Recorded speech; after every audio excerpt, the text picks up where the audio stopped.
the wrong one. May 9th.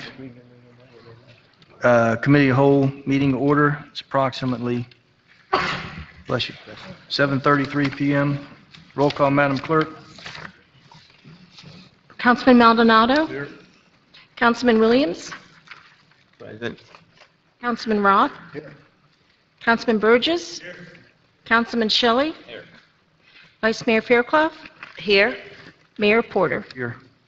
Any additions, deletions, deferrals, Mr. Manager? None? Go to tab 1, which is the approval of the minutes. Is there a motion? Move it. Is there a second? Move it. All in favor? Aye. Motion carries. Tab 2. Mr. Manager? Okay, one was the gang alternatives. I just wanted to make sure my tab is... Yeah, we were just having that discussion, so Okay. gang alternative, which is, That would be tab 1. Unless were minutes first? Minutes first. Okay, yes, see, my tabs are all, yeah, my tabs are, my apologies, Mayor. Okay, gang alternative is funded by the Children's Trust of Miami-Dade County to provide after-school youth violence prevention activities at the Curtis K. Ivey Police Athletic League facility located at 600 Southwest 14th Avenue, Powell facility. Attached is the licensing agreement for Gang Alternative to utilize the Powell facility to implement the violence prevention program. The funds will be paid to the City of Homestead by Gang Alternative, Inc., as outlined in the licensing agreement in the amount of $800 per month from August 1st, 2016 through July 31st, 2017. Staff's recommendation, the mayor and council approve the attached resolution and authorize the city manager to enter into a revocable license agreement with Gang Alternative, Inc. any questions on tab 2, gang alternative? Mr. Williams, you have, Mr. Williams? Okay, yeah, so my tabs are wrong. Mr. Williams, go ahead. No, I didn't. I'm sorry, man. No, I don't have any questions. Nothing? No, Vice you- Mayor? You got me wrong. No, your thing was flashing, that's why I said that. Vice Mayor? Am I? You're on, yes, ma'am. Okay. Have we used this organization before? The Gang Alternatives? I'd like to defer to Hold on. Sandy from SOS.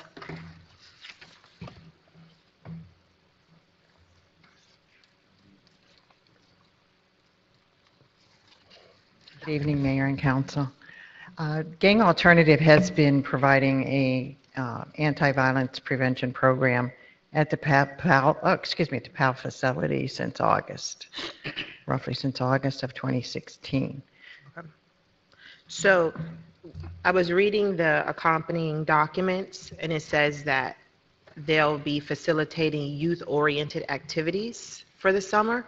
Is that spelled out? Because I was trying to get a sense of the scope of their work, but it wasn't included.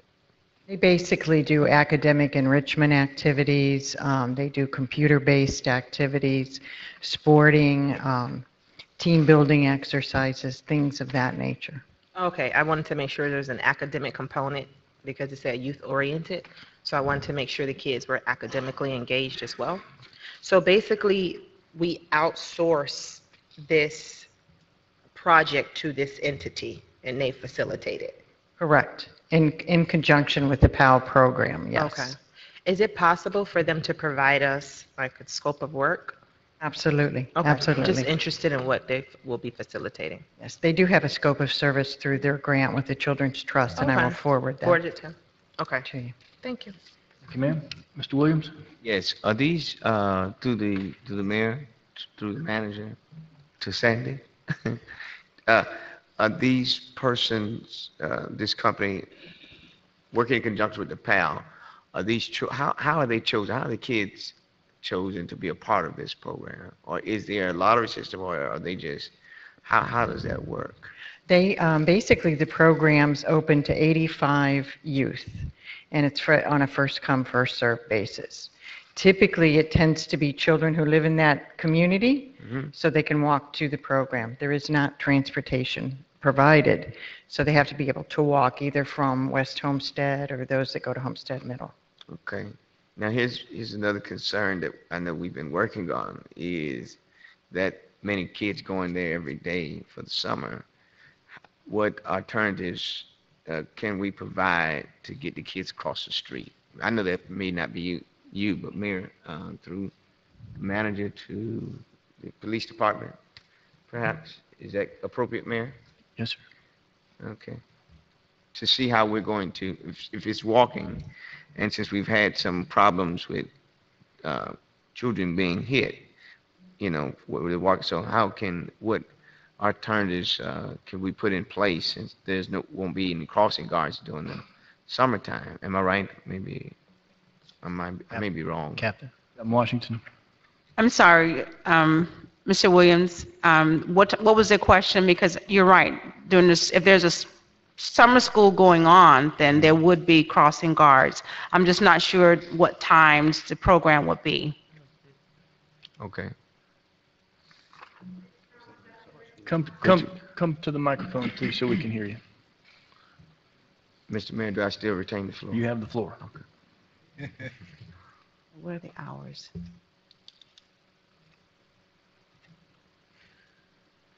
Latoya is from Gang Alternatives.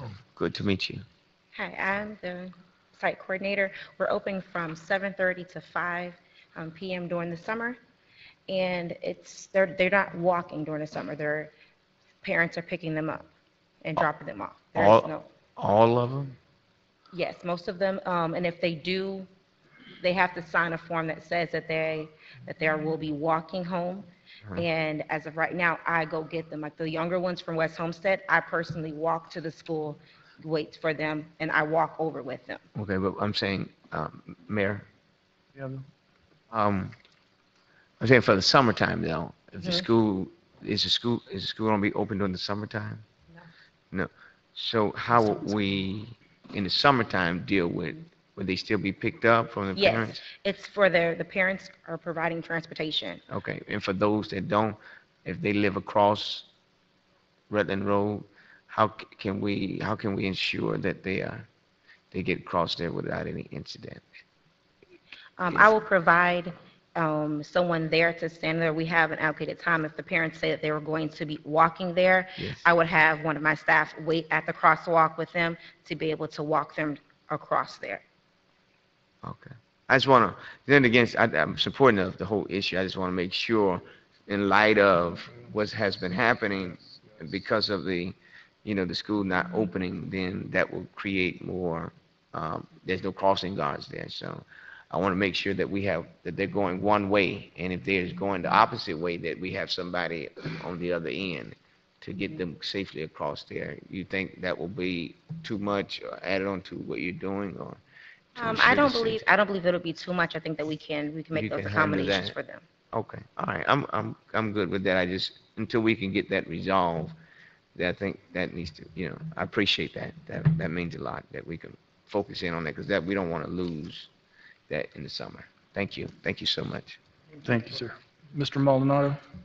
Yes, through the chair. In the same light of that, and maybe we could give some more the time frames that you either know that the kids are coming, or let us set the times in which they should be coming so that we are aware of them, and then we could let our police staff know, and they could be aware when they have their meetings of these days and times, so that their kids are going to be there. So we just keep an extra eye on them during those times, more awareness.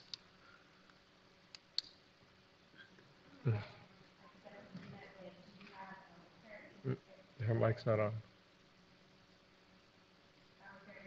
For the 31st, and I will be able to speak with the parents then and get a better number of when they're coming, what times they're going to be coming, how many is going to be coming, and then I could be able to submit that to Officer Tate, and he can submit it to Sandy, whoever needs to go to.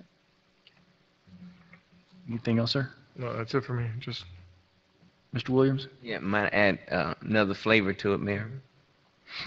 I know through the mayor to the manager and through the police department, would the community police be able to help out with that effort, Captain Washington?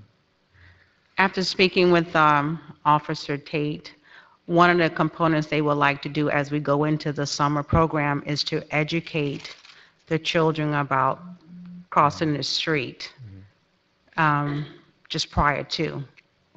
But for those that, those who may be texting on their phones as they're driving, will we still be able to provide someone, a community police officer in addition to? I'm sure we Yeah. can work something Right, out, because even if it's just the first day of the summer program, that will also be a good time to Yes. speak to parents and to speak to the children also about crossing the street. Yes, okay. Thank you. Thank you. Thank you, sir. Does that traffic, there's a light there, does that have Action. a push button so you can, so it'll allow the people to cross? It does has a push button, yes. Okay. Okay. Anything else, Mr. Williams? No, sir, Okay, motion was to move it, item 2, is there a second? Seconded. Any final comments, questions? All in favor? Aye. Motion carries. Tab 3.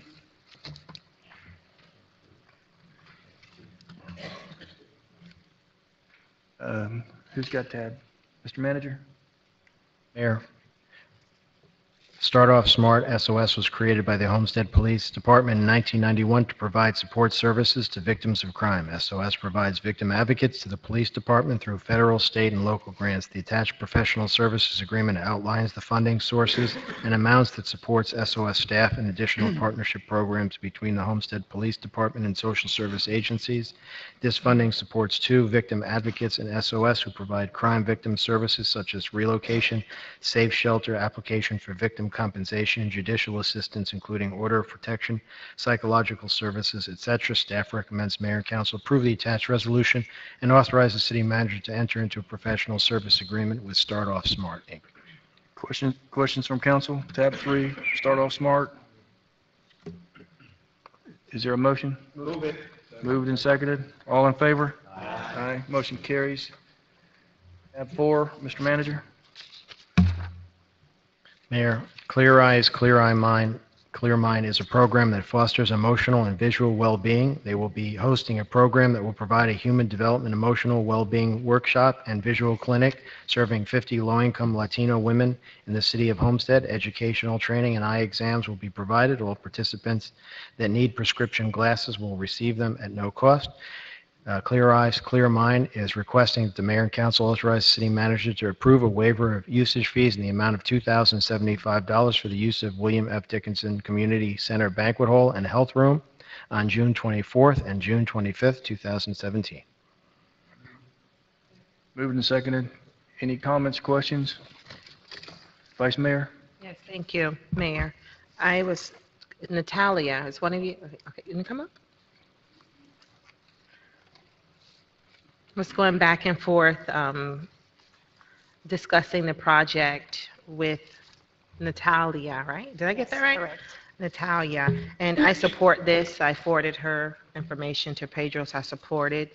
It deals with health and wellness of women, and it's something that's definitely needed in the community. It's targeting Latino women, Yes. and I think this would add value to the services that we provide to women in this community. So, Mayor and my colleagues, I definitely support the waiver of usage fees. Thank you, ma'am. Thank you very much. Mr. Williams? Yes, do you already have a list of women to, because I know it says 50. Is it first come, first serve? We are working with some organizations that they work with the community here. For example, the Latino Advocacy Network is one of them. And I actually wanted to speak with Vice Mayor Patricia and open up some of the seats for some of the women that you may recommend as well. Our objective is to benefit the 50 women here in the city of Homestead. We're actually looking to the location here because we know that the women are here, the ones that we'd like to serve, that are the Latino women that are underserved. Some of them have been identified, some of them have not been identified, but they definitely have to fit the description because the program is in Spanish and it's a Saturday and Sunday. On Saturday, we're going to be giving a workshop, which is a human development workshop, where it's going to be about self-love and self-value. And then on Sunday, my colleague, who is an eye doctor, she and some other volunteer colleagues are going to be providing eye exams. And for those women that need prescription glasses, they will receive them for free. This program is mostly funded by an organization named Belizean Grove Foundation. We applied for a grant and we received the grant. So they're just minor details that we are still missing, and one of them is would be the community the community center, which is the location where these would take place. Mayor? Yes, sir. Let me commend you for such a talented idea. This is the first I've been on council 8 years, and this is the first I've seen something like this to deal with, and Homestead with this percentage of probably 67% Latino Hispanic community fused in there. And so this is something that's good, and I wish that more women could take advantage of this. So hopefully, could there be a continuation next year to build upon it, or is it just a 1-year kind of? This is as of right now, it's a 1 year, but we'll love to look into doing it another year. I agree with you, and we are very excited to implement this program in mixing a basic need, supplying a basic need, which is vision, and also empowering women. Yeah, we all need it. Yeah. Thank you so much for your willingness to do this. And I support my colleague. I don't know if it's been seconded, but I'll move it if it hasn't not got on the agenda yet. Has it been moved? Yes. It's moved and seconded already. Vice Mayor? Yes, thank you. With the city of Homestead being a diverse community, largely a Latino community, I think that we provide something for everybody, all stakeholder groups in this community, by way of organizations as such, as your organization, Clear Eyes, Clear Minds. So thank you so much for coming to our community to serve as the backdrop for this event. And I would definitely like to refer you to MUHED, who definitely has a group of women that I think can benefit from this, and SOS. I'm sure they can identify some women within their organization that can participate. So we'll continue to follow up to ensure that we fill those seats with some of the women that are in existing organizations as MUHED and SOS. Thank you. Thank you very much. Maybe in the future, we can help you as a source of thumbs up as when you go for your grant again next year. Let us know if we can participate somehow as a city, as a governing body. Maybe we can help you secure that grant again. That would be fantastic. Thank you so much. All in favor? Aye. Motion carries. Tab 5. Mr. Williams. Mayor, I didn't do anything. You're up next. Oh, me. Tab 5. So, Mayor, I think I requested this item to be placed on the agenda, and this is dealing with protocol to honor the deceased. And as I had specified, that we would, that the attorneys will come back with an example of what we can use to differentiate between a proclamation and something that is done for a deceased member, and something that, and I think within your, as a resolution, it would take time to get back to us. So I don't know how we can do this. Could it be a blanket resolution that, we would just fill in the gaps? It's automatic, or how does that work? Through the mayor to the attorney.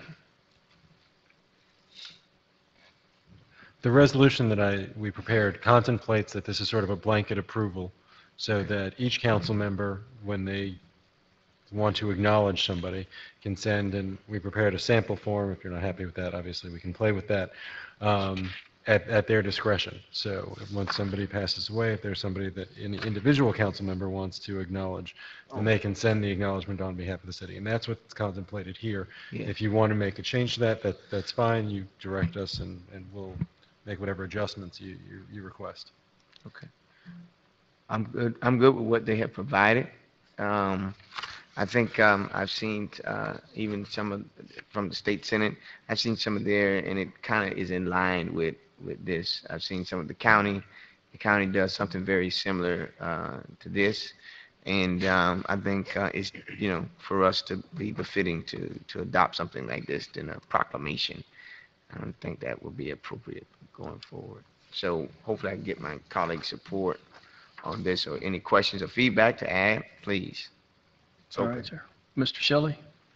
Just, I guess, questions or clarification, because again, I support what you're bringing forth. I think this is more for the attorney side, or maybe, so the proposed condolences, this will be on some sort of official, similar to city proclamation or city,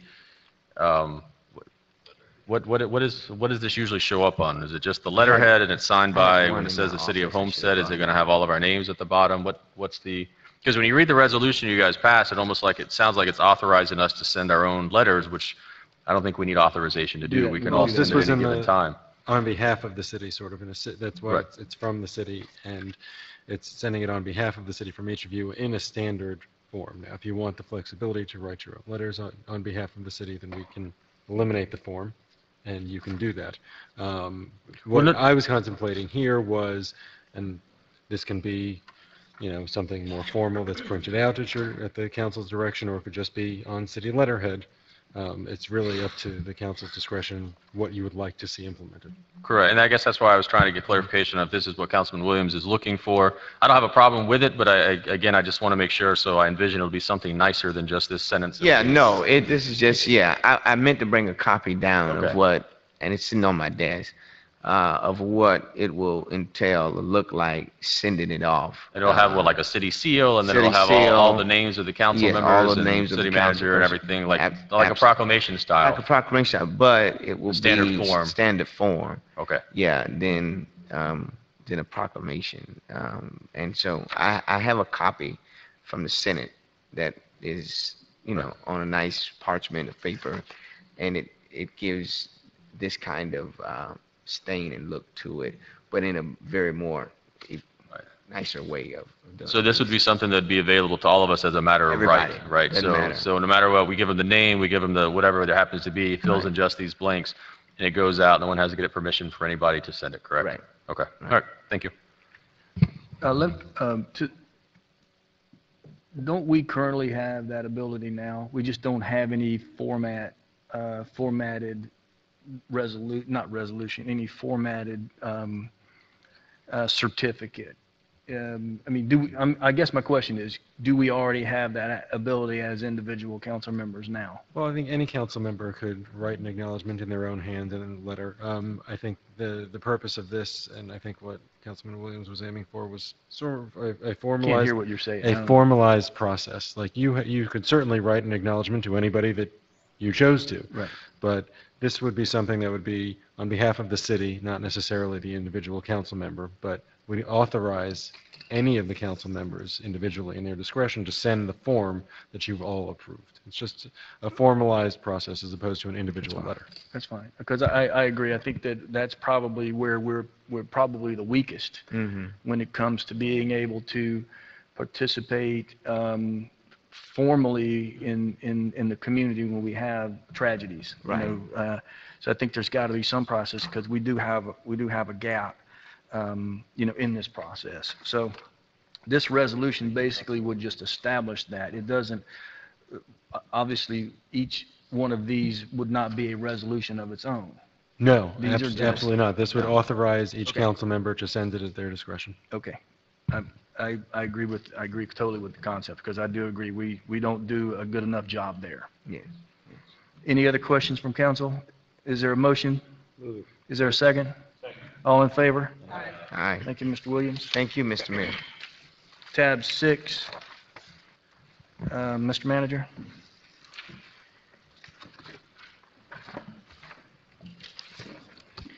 In October 2016, council approved and awarded the construction of pump station number 1 at the wastewater treatment facility to Intercounty Engineering, Inc. Subsequently, construction commenced in the beginning of 2017. Hazen and Sawyer is the project engineer of record. In order to provide continuity between the design and construction phases of the project, the city asked Hazer and Sawyer to submit a proposal to provide engineering services during construction for the construction of the wastewater treatment plant influent pump station 1. Staff recommends mayor and council approve the attached resolution authorizing the city manager to enter into an agreement with Hazen and Sawyer for engineering services during construction of the wastewater treatment plant pump station number 1.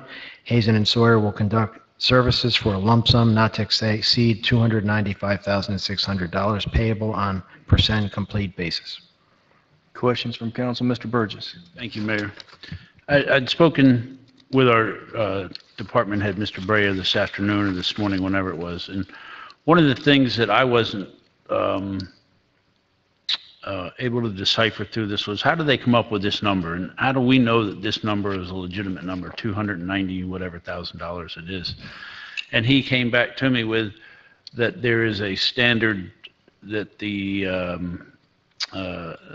that particular type of job has a multiplier, for lack of a better term, at 8%, I believe is what you said, and we actually got this number down lower. So what I had asked Mr. Brea is from now on, when we get something like this, is that we put it in there so that we understand how a Hazen and Sawyer gets to the number that they're giving us of almost $300,000, $290 whatever thousand it is. And then my second request was, or comment was, I've been sitting up here for, I don't know, 9, 10 years, whatever it is, and it seems like every single thing goes to Hazen and Sawyer. And I know that these are non-bid contracts that are awarded to them, but at some point I think we need to make sure that they're being honest and perhaps look elsewhere. And I understand that Mr. Brea and I went back and forth that they do have a lot of history here, and that our water system is intricate, and that them knowing it, but I'm sure that there are some projects that there are other people that could do it, and I think it would just help us to make sure that we're getting the bang for our buck, and it's the best, you know, that everybody's honest. If they get every contract given to them, and we don't really have a way to back check them other than a standard that's given to us by the professional organization that runs that type of service that's being given, then how do we know that we're actually getting a good price? So my suggestion was, and also that we also look elsewhere at some contracts to see if there's other people that can do it, just to keep everybody on board and make sure that we're getting the best deal for and best bang for our buck out there, because I know there's a lot of people that do the service and that. So that was my concern with this, and had me, you know, like, well, why are we paying them? I don't understand how we even get to this number until it was explained to me. So just in the future, if those type of things could be included, as we know, so that we know that they're the multiplier being used, I think it would be helpful to everybody. Correct, and I can elaborate a little bit further on that. First, in response to the comment regarding that we give everything to Hazen and Sawyer, what we try to do is, when it comes to water and sewer, we do prefer this firm because of the institutional knowledge that they have of our system. They're the ones that have prepared our hydraulic models.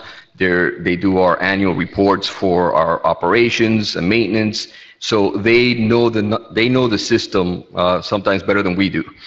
So we rely on that experience, and going outside of that, it does create some issues. Now, we only do that for water and wastewater. When it comes to other engineering disciplines, we've used companies like CDM, Langen, I just wrote down a couple here, Metric Engineering, Atkins, Kinley Horn. So we spread out it based on the type of I guess, design or discipline within the umbrella of engineering. We try to spread it out, but I do understand your concern, and we would definitely make sure that we do a better effort in terms of spreading out the work in the future. And I'm not trying to insinuate anything. I just think, you know, I just want to make sure that we're getting the professional services that we're paying for and all that. Right. And I'm sure that Hazen and Sawyer, I mean, they've done good work for us, and I know they're professional. But I think we also need to keep on top of things and make sure that, you know, like I said, that we're not just handing them the contracts. Absolutely. And I know that we've done others, but they seem to be the predominantly awarded company on a lot of our stuff. And that was just one of my concerns. So thank you, Mayor. Thank you, sir. Mr. Williams? Yes, I do share the same sentiments with Councilman Burgess. I agree with him that is it always been a lump sum payment? For this type of operation, since it's based more on time than it is, and the cost of the overall project, for example, in this particular project, it's a $6.1 million construction project. It's probably, I would have to say, you know, we've done some pretty complicated construction in the city in the past couple of years, but this type of work that we're doing now at the pump station probably is above and beyond in terms from a technical point of view as to what we're doing there. We're basically building a structure 25 feet underground, while we're battling groundwater, et cetera, to be able to build this pump station. It's actually built on the ground, so when you're done with it, you don't see much of it, but it's all down underneath. So usually the way these construction services are set up, they look at RFIs, you know, requests for informations, they clarify issues that happen in the field. In case there's conflicts, they resolve those, and in case there's some monetary arguments in terms of how much things cost, et cetera, they also get involved in that. So it's from beginning to end, it's a total input in every aspect of the construction project for the whole duration. And at the end, since they are the engineers of record, they do furnish what is called, you know, the certificate of completion, which they certify that it was built based on the design that they signed and sealed originally. When it comes to these projects, and Councilman Burgess alluded to this, there's an industry standard that is usually about 8 to 10% of the construction cost for a project of this magnitude. This is roughly around 4%. So we basically work back and forth with them to be able to negotiate a lower cost for the city for doing this work. Actually, they've been out there for the last two or so months working without a contract, just because they want to make sure that the project is done correctly, and at the end of the day, they do have to sign for it. So that's our philosophy behind this type of project. So in essence, it's trying to make sure that we have somebody that's competent and can check the work that's being performed based on the design that they did originally. Mayor, Yes, sir. this would be a perfect example of what I mean by my question. Has it always been a lump sum? Oh, well, this is a not to exceed amount, and is based on actual tasks that they perform. So when they submitted the proposal, for example, they anticipated that they would have, you know, 12 meetings, or they would respond to 20 RFIs. If they don't reach those, then they don't get paid for that. It's a not to exceed. So it's not a lump sum. They are not guaranteed this $295,000. Okay, so I guess when reading the summary, it just gave the impression we'll conduct service for a lump sum, not to exceed. Not to exceed. So I understand. Yeah. So that's why I was questioning is Okay, understood. Or how's the payment structured? Do they submit the bills quarterly, monthly? Right, they do it monthly, on a monthly basis, and Okay. it's based on hours of actual services that they provide. And again, if they prepare documents, et cetera, they're all listed in their scope of services. Thank you, Mayor. Sir. Any other questions, Mr. Burgess? I just wanted to reiterate, and Mr. Brea stated what I was going to say, said that, you know, he said that this industry standard is about 8 to 10%, and we've gotten these people down to 4%, which is a phenomenal savings. But I still, you know, I just want to make sure that we're getting the best bang for our buck out there. So that's all that my comments were. Nothing against Hazen and Sawyer or any of that, but and some of the confusion I had this morning or last night when I was reading this was that I didn't understand or know what the industry standard was, so I didn't know how they came up with their figure. So that's where some of my questions and concerns came from. Thank you. Thank you, sir. Is there a motion to approve? Is there a second? Second. All in favor? Aye. Motion carries.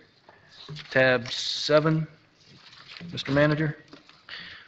Mayor and council approved the award of ITB 201330 to Miller Pipeline on October 16, 2013 for the purpose of rehabilitation of sewer lines in census tracts 011202 and 011300 and the amount of $378,979.50, which was funded by a community development block grant.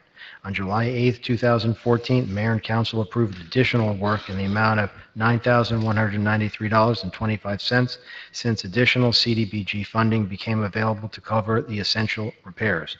During the construction, other areas were identified, evaluated, and deemed necessary for repairs. It was brought to the city's attention that further CDBG funding was available for this project. Therefore, the scope of work was expanded to take advantage of further CDBG funding in the amount of $35,180.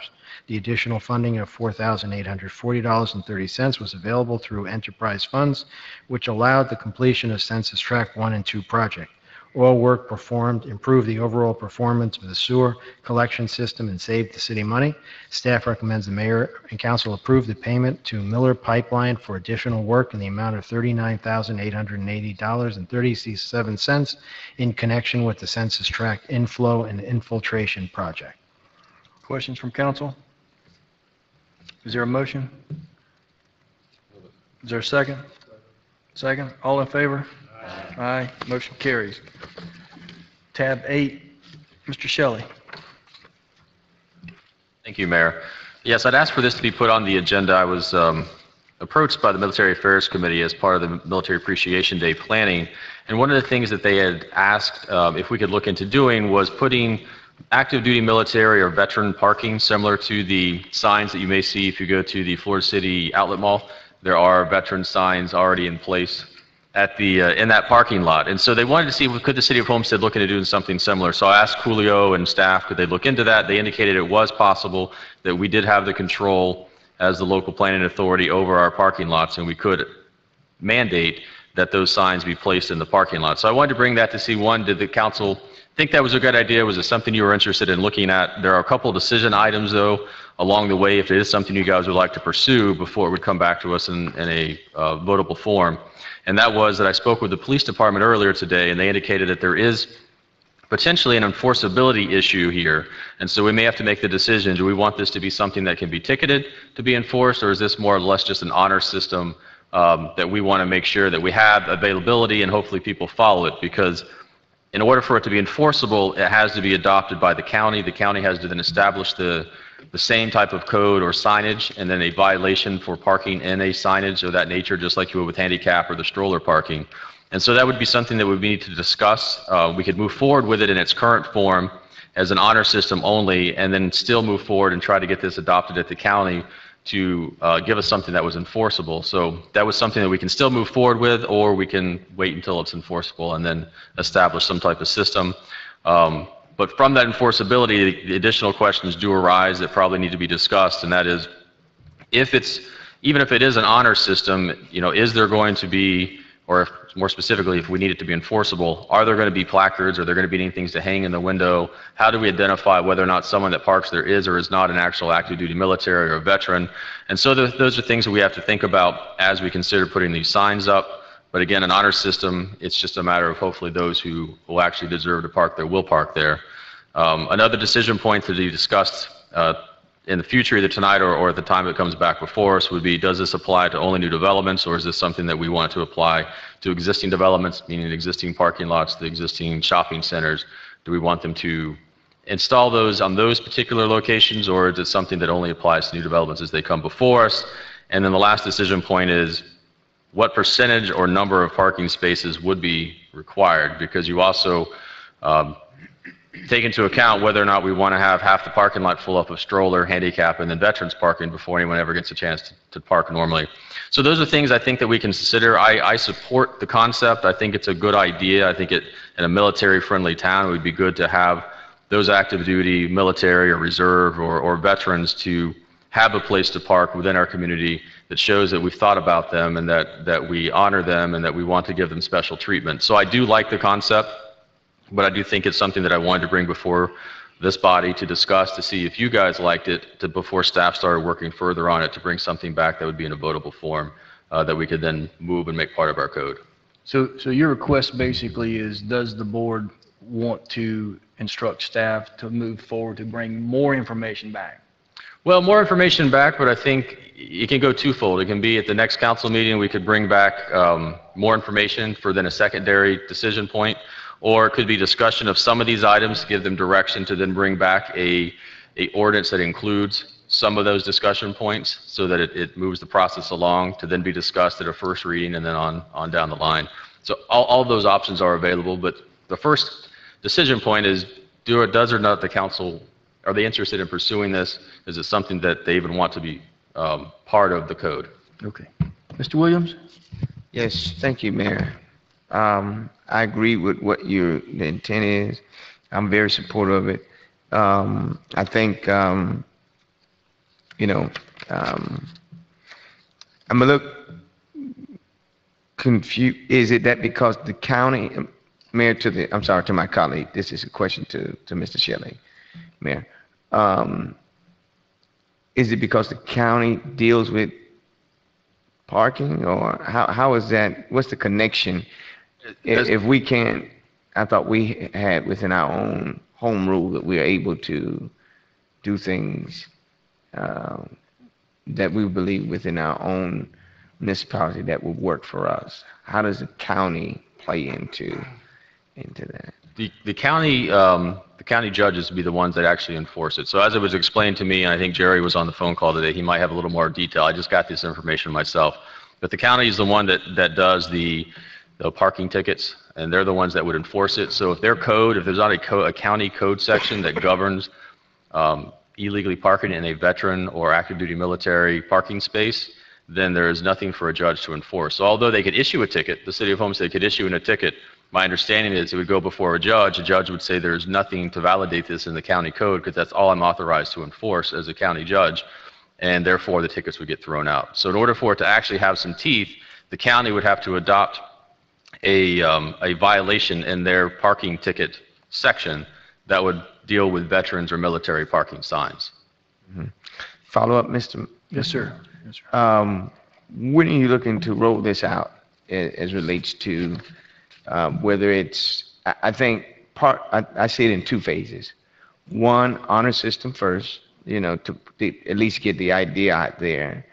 And then two, the part of getting one of the county commissioners to sponsor something of this sort. Have you been in contact with one of the commissioners that will, No, I haven't taken to that step. First, I wanted to see if there was an appetite from my colleagues, and if so, what direction did you want to go with it? So I haven't made it to that step. I've not reached out to the county commission because, again, I just found out about it today that would be an issue. That was an obstacle. Yeah, okay. So that's something that any one of us could do or as a body could do. Okay, Mayor. Yes, sir. Ms. Shelley, I think this is a great idea. I think that it shows that, as you said, our continued validation of support for our veterans and what they've done, and that I don't know how they operate down in Cowboy City, but is it a policy? Obviously, it has to be a honor system down there. Is that what you're looking to do? The idea came from that as the honor system, because there's no enforcement. Obviously, wouldn't be any enforcement down there. So. Correct. Yeah. Assuming the information I had is the same, it should be applicable same to Florida City's police department. Then yes, theirs would be an honor system as well. That's kind of how I envision it. Is if we move forward with this, is we start having the signs show up again. If it's only new developments, then you may not see these signs for a while anyways. Because it's going to take a larger development. If it applies to existing developments, then again it would be honor system to start with. We could see whether or not we wanted to then pursue adding that to the code section somewhere at the county or getting somebody in the county to do so. But at least it would show that us as a body, as a city, value and honor our veterans, and we have at least mandated a place for them to park if possible. I just don't want to see a fight break out.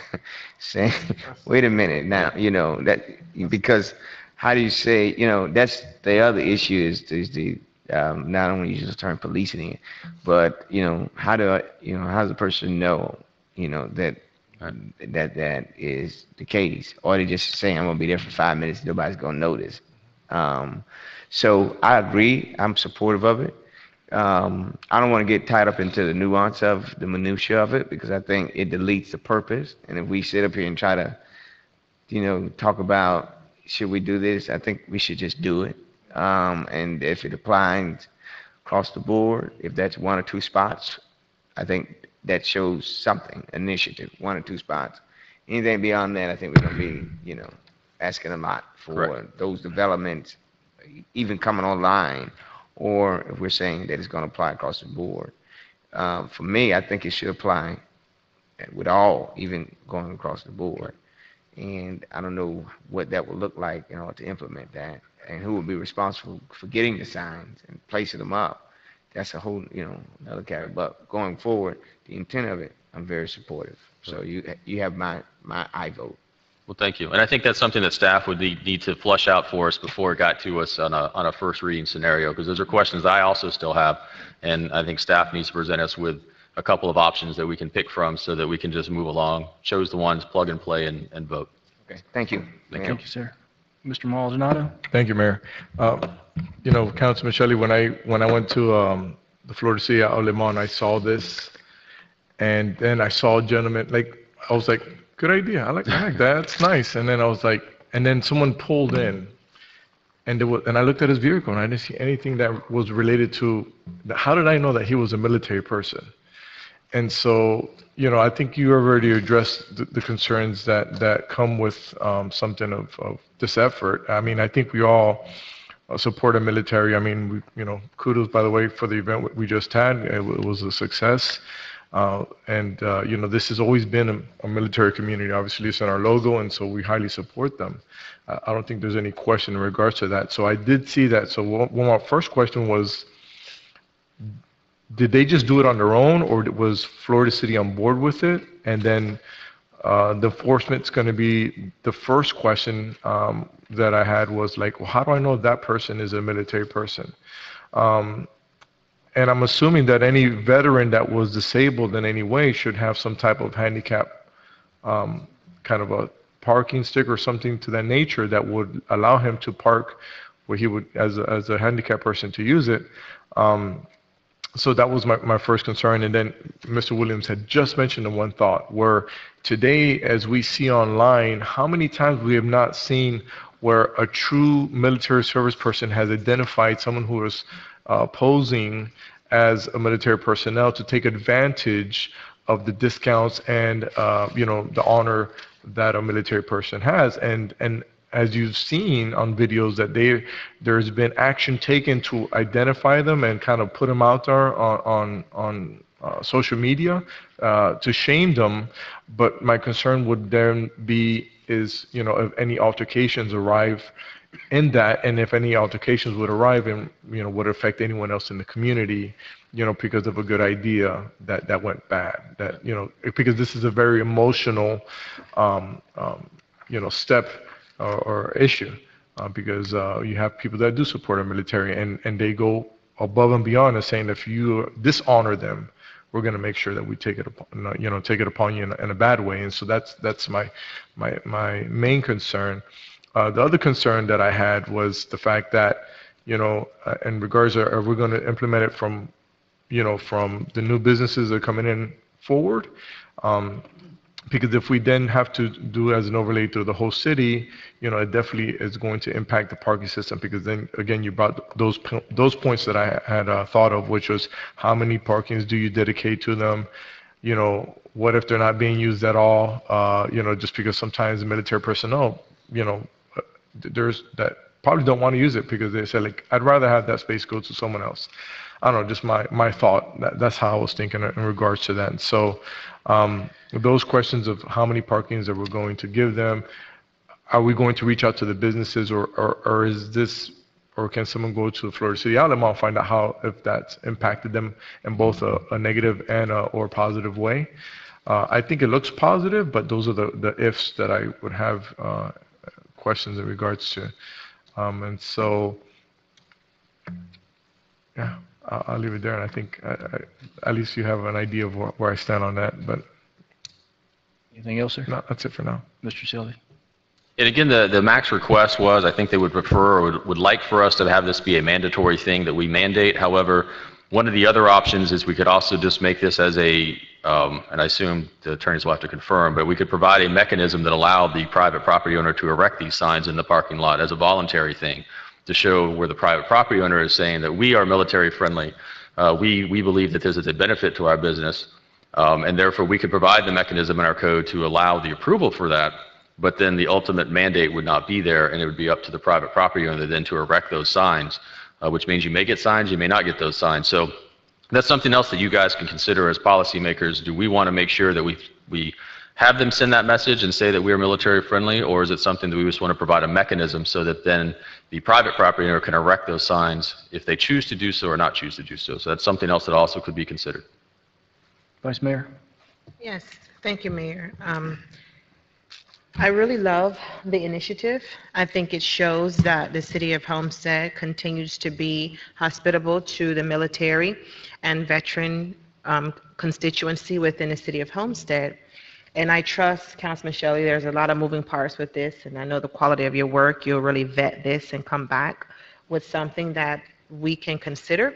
But what I would like to put on the table is for us to lead by example and not just mandate or require new businesses or new developments to erect these signs.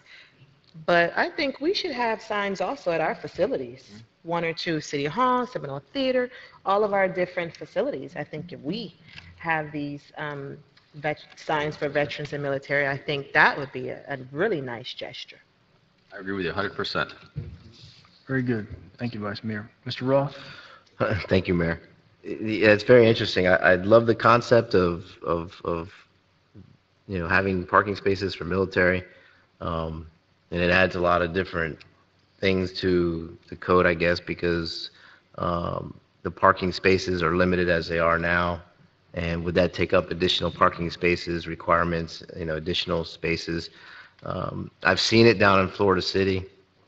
And I'm curious to know also, did they do that voluntarily as Simon's, outlet mall, or was it something that Florida City had them do? And then I was thinking about, okay, if we really go full board with this thing, without the county, how could we enforce it? And then I started thinking about Mr. Williams's topic last month, when it came to just writing out citations instead of taking people to jail and to ease up the police department, then maybe that could be, but then we'd have to also put out placards and things like that to military to enforce. So it becomes an interesting concept. I like the voluntary portion of it, but I also like that we have an ability to be an example setter or a trend setter to initiate a policy that is in recognition of our military. I just don't know. I mean, there's a lot to think about, to learn when it comes to, the question I might have is, are there any other municipalities across the state or across the country that actually have any ordinances like this in place where they are protecting specific parking spaces and parking lots for military? And we have our base here, and there's bases all over the country that this could apply to. Just a question about it. I mean, I don't want to beat it like dead horse into the ground, because there's going to be other things that come up if we do this. But I really like the idea. I think the ones down in Florida City are green. If I remember right, in the parking where they painted them, they were kind of greenish looking, so they were identifiable. I never saw anybody parking those, but I'll just leave it at that for now. I support this part. We just got to work out part of. Of course. Yeah, that was the idea, is to get some guidance so that we can narrowly tailor what we create. Yeah. I think it's a great idea. I think, obviously we love our military here. We love our base. We had that great military appreciation day last week, and anything we can do to help, honor the serving and the veterans, I'm all for that. So thank you for bringing this, and Mayor, I'm finished. Thank you. I think everybody's in support, Mr. Shelley. I know I am. I think there's a lot of things that the staff can listen to this tape and go back and kind of reassure all of us as council members, how we're going to apply this, because I think in concept, I think everybody agrees that the application portion of it is how we'll flush out at that time. Right. So- Yeah, what I've envisioned is working with staff and maybe coming up with some alternative options, so a voluntary language and a mandatory language, and so that they have it all in front of us, you guys can read through it and then kind of plug and play and say, well, we want to be voluntary, so this is the language we choose, we want, those types. So that would be my concept I'd like to work with staff on before we bring it back, and that way you guys hopefully get all your questions answered and we can find a product that makes us all happy. All right, sir, Mr. Williams? Yes, we were just looking up, there's a website called veteranparkings.org, and it says that this program is about the veterans, especially the families who've lost a veteran who will never return home, and for veterans who have been injured physically, mentally, or spiritually, damaged by war, that they will deal with it every day for the rest of their lives. It isn't any reason why local government or business communities can't say thank you every day with visible parking signs and parking spaces that does that very well and little cost. This type of public thank you across the nation could possibly save the lives of returning veterans from combat. They will know that the fellow citizens and communities care every day. I think when we really think about it, coming back to a society that is normalized for veterans is not normal anymore. And this gesture of what you have brought up, and I invite the colleagues to go on, because there's an organization that just does just this. And perhaps maybe we can call them up and say, how do we implement this?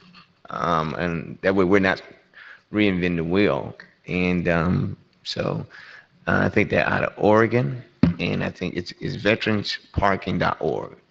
And I think from that will bring some more collective ideals back to the board, Mr. Shelley. And it gives a whole decal, what it looks like and everything. So maybe we can call them up and say, hey, we'd like to do that. And it could provide some fund. Who knows what's out there for what your idea is. So hopefully that will help to be able to reach out to them. Thank you. Thank you, sir. Okay, Mr. Shelley. Mr. Burgess. Yes, I just had a quick request, if I could, through you, Mayor, for the council meeting, and the way everybody will be aware of it. I would like, in 2013, and Pedro, correct me if I'm wrong, we passed a resolution in support of the state's ban on smoking in city parks and that type of thing. Well, it failed at the state. And what brought it to my attention was the other night when I was at a Little League game and people smoking around, all the kids and everything at the park. So I would like to try to bring that back for discussion, where we perhaps make it against a city ordinance where there's no smoking in our parks, or tobacco products, or whatever conclusion we may come to. So I'd like to bring that back for discussion. If we don't have a big agenda, Mr. Manager, at perhaps next week at the council meeting, if we do, then the following cow is fine also. All right, sir. Very good. Is there a motion to adjourn? Second, all in favor? Motion carries. Good night.